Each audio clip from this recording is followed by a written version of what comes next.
just launched our Trimaran for the first time since we bought her 4.5 years ago. And in the end, the never-ending project somehow got to an end anyhow. And we have to say, we're pretty proud of the transformation we have done with the boat. Or, what do you think? What's already gone, already destroyed in the past. It has now gone 4 months since the launch and 2 months since we left Chiapas, and we are enjoying our new Trimaran and the cruising life. In the last episode we left Zihuatanejo and we got to try our spinnaker, and after 2 days of sail we reached Banderas Bay. Guanacaste La Cruz. That's where we are now, and it's a pretty big marina. You can see here. Been here over a week now, or how long have you been here? I think it's more than a week actually. More than a week? We just been to shore a couple of days now since I've had a fever when we got here, and then we just stayed on the boat. I relaxed and the rest worked some. Now it's nice to finally be on land, be able to walk a little bit and explore. Yeah, today we just we'll see. We'll take a bus somewhere and see if they find anything new. So that's all. Yeah, let's try to explore the area a little bit.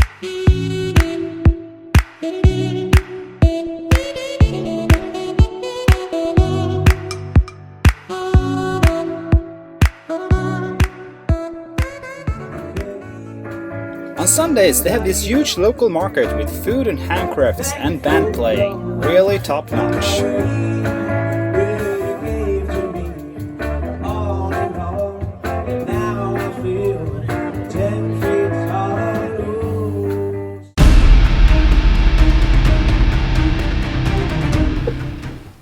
Yeah, that was unexpected. We woke up this night with a shaking boat. Earthquake? Nah. Ran out. Dragging? No, not that either. And the boat was doing like 6 knots, no wind. A whale had been catching our anchor chain or the bridle, and it was just going out. And it went probably about 200-300 meters, and there we collided with another sailboat that was on anchor. Took us some time to untangle it, and then we lost the anchor and the anchor chain. And then we got in to the anchorage again and used our secondary anchor and rode. But quite an experience. Today our mission is to find the anchor and the anchor chain again. So we've been into town to find some good tools to use. This is what we've come up with so far: a big hook, and then we put some lead weights on it, so we'll see if that's gonna work. It's about 10-meter depth, so about 30 feet. Yeah, we're heading out now, and we just hope we can find it there. Alternative is to have a diver or get some scuba equipment to search the area, but let's head out and just hope that we'll find it. Humpback whales comes up to these warmer waters and shallow bays to breed and teaches the calf how to cruise the waters. A full-grown humpback is between 40 and 50 feet long. We think the whale got caught in our bridle, a line that goes from each hull arm to the chain, forming a V. Because of the low visibility in the waters here, which is about a meter, our plan was to drag a hook with a chain and rope after the dinghy and hope it would catch. Okay, let's go find our anchor. We can find it. We had GPS positions where we were anchored before, but also where we collided with the other boat.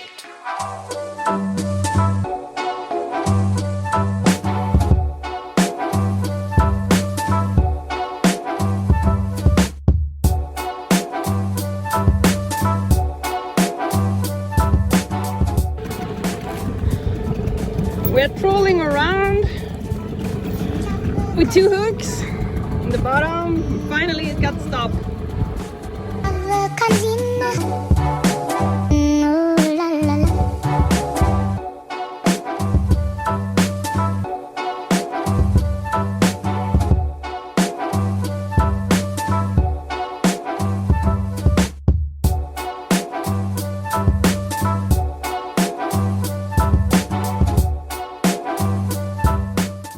Hope we have everything. Anchor too. You might have a dead whale there as well. Well, honestly, I was a little bit disappointed when we were heading back with the dinghy, cause the anchor was missing. The swivel connecting the chain and the anchor had broken. Maybe it was good that it broke, saving us from further damages to the boat. But watch your swivels if you have any. This had served corrosion problems as you can see here, but hard to tell by just making a check. So we're back after retrieving the lost anchor chain and rod. But we couldn't find the anchor. It has torn in the end of the anchor chain, so that's too bad. We're both a bit tired now and I try to do some cooking, get some energy. Okay, we had some bad whale experience, but we still love whales. It's kinda crazy how populated this bay is with whales. We see many whales every day, mostly at a distance between 100 and 400 meters. But with their huge bodies, it's easy to spot them. Ah, that feels pretty amazing. Having some good cruising friends who offered some scuba help. And I more or less pointed out pretty much where I thought we had set the anchor. And they found it after maybe 15 minutes, and it was just like 1 meter of visibility down on the bottom. So it was not very easy. So it was a little bit of a luck, I guess, and a good point out to where to start. And yeah, that saved us like $800 US. The cool thing is, Bruce and Aline on the Trimaran migration who dove for us. We met 14 years ago in Panama when we had our small catamaran Uhuru, Small World. And if you haven't seen that adventure, there's a small mini-series in one of our playlists here. And also a big thank you to Corey and Laurie on SV Vortis who supplied the full scuba tanks to Bruce and Aline. We are really grateful, because it could have costed us about $2,000 US to buy a new anchor and chain here, because it's very expensive down here. We just hope the whale came out without injuries. I managed to find some scrap high-density foam in the boatyard, and a nice cruising couple gave us epoxy and fillers, so it was time to start working. The whole repair was done while sitting in the anchorage. Not very easily done, but doable in the mornings. But in the end, it turned out pretty nicely. And I guess you wonder, what happened to the other boat? Nada, nothing. Quite amazing. And the owner was a super relaxed Argentinian guy, probably the right person for this kind of incident. When the repair of the bow ama was finished, we could move back closer to the marina where we were anchored before, giving us a shorter dinghy ride to the dock. And of course, our line to start the outboarder broke. It happens when the wind had picked up. Well, when you don't have the boatyard anymore, well, then you make your own boatyard. Well, I needed to do some painting. I didn't want to do it on board. There was some stray painting involved. So this is my small little project now I need to paint. A little bit pain on the ass just to get to shore. But here it worked out pretty alright. So yeah, I'm almost done now. So a couple of coats more sanding and then final paint. Yeah, one thing we really could see when we were tensioning our backstays a lot was the whole console here where the winch sits on was moving a little bit like this. These small brackets here, and they've been screwed from underneath and from the top. So I have one on each side, one here and one there. Yeah, so with this improvement it got so much stronger. I mean, it doesn't move, you can't even see that it's flexing or moving anything now. So I'm really happy with this improvement, and we can really tighten the backstays now, especially now when I moved them back here, where I'm getting a much better angle. Yeah, so when we have tightened the backstay or the running backstays, that's how we get tension on the forestay. And the reason you want tension on your forestay is so it's get more straight. Otherwise you will see like it's sagging a little bit. And when it's doing like that, you can't point that up into the wind. After 3 weeks in this anchorage, we decided to sail to the next one, Punta Mira, just about 10 miles away. And the good thing is, there is always plenty of wind during the days here in Banderas Bay. Unfortunately, we didn't catch it on camera, but a baby humpback whale breached about 50 feet next to our boat when we were sailing. That was just wow.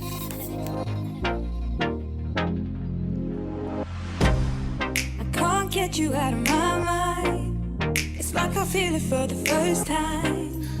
Been thinking about you all night. I've I've been searching for this all my life. You're just my type. I've been looking for a boy who can treat me right. Short dark hair with those eyes so bright. They look into my soul and it sparks my life. Can I take you there? Like it was the first time. Do you remember? Can I take you there? When you're having jerry cans, usually with water and with fuel, it's a little bit of a hassle. You know, we're gonna put this on and then you're gonna turn this upside down and hold it there for some time. So that's another very good solution. A lot of people know about it, but some people don't. So just grab like a 1-inch hose, put it down and just blow.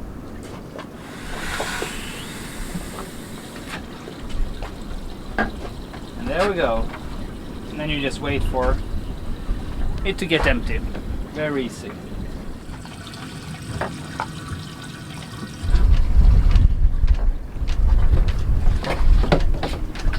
I think I got most of it.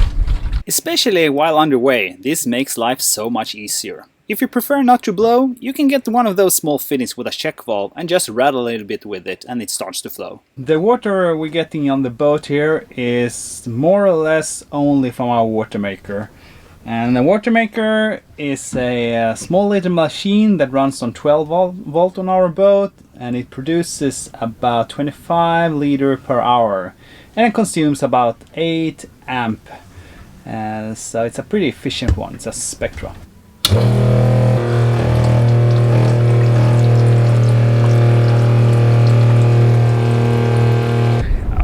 Even when you buy new things, sometimes it just fails shortly after you start to use them.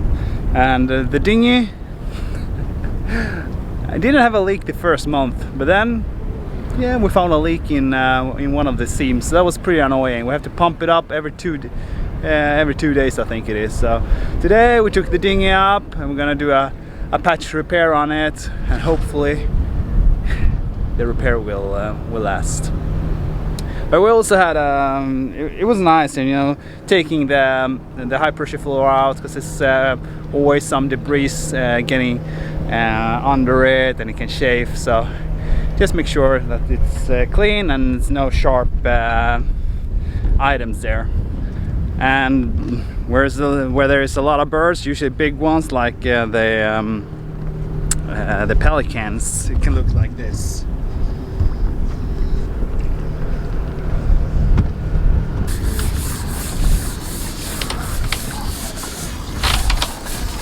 What is happening? I'm almost done with my repair here now. So I just took the pressure off. So I have the leak is in a seam, and I got the glue in with this stick, and so first I glued it in and pushed it in with a stick, let it rest for about 20 minutes, and then pushed in some more, and then put pressure on it for 20 minutes, and now I'm putting a bead on the outside, so hopefully that should do it. And then let it rest now for 24 or 48 hours or so. But we're leaving tomorrow, so we won't need the dinghy for until the day after tomorrow, I hope. So yeah, it's very hard to do a good repair, I think, on a dinghy, especially on a seam. So, but I really hope it will last. So, let's see. Let's cross our fingers. It's almost 4 weeks, I think. Yeah, tomorrow is probably 4 weeks since we got to this bay. And that was not what we were expecting to stay. We had planned maybe for, I don't know, a week? I don't really remember. So a long time ago. But you know, first Karen got sick. The first night when we got here, she started to feel fevery, and might have been a COVID she caught, and she was sick she was alright after like 5-6 days. So, and then we took it easy a little bit, and after another 5 days, I think, we had this whale incident that pulled us out, and then it took some time to find material and start working on it, and then we worked on it so that was maybe After a week after the incident, I think the repair was more or less pretty alright. And then took it easy a couple of days, and then we moved over here to Punta Mita, about 10 miles out. And we've been here now, yeah. So, but we've never been ashore here. It's a little bit tricky with the dinghy landing. We tried it once and it was just breaking, and it weren't worth the risk really. So we've been on board for like a week and not been on shore. So it feels a little bit weird. But we're just taking it easy and doing some boat work. And this morning I tried to finish it all up because we're leaving today. That's awesome. I'm so looking forward to get sailing again. Several days I've been trying to figure out where I can put my running backstays instead. I just didn't get the tension in the forestay that I wanted. I had moved my backstay down to the Aka down here, but it was just too tight of an angle and it wasn't that good. I moved it back where the original owner actually had it, on the main hull. So let's try it out. Oh yeah, we're ready. Ready to leave and to see something new. Are you ready? I'm ready. Let's pick up the anchor and go.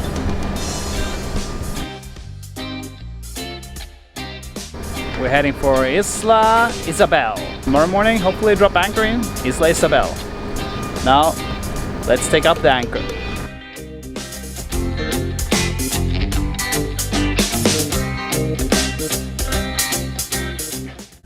Well, deja vu. During one of the days here in Punta Mita, a humpback calf came up next to the boat, just next to our bridle, and almost touching it. Phew! Maybe our sexy narrow hull looks like a mother whale.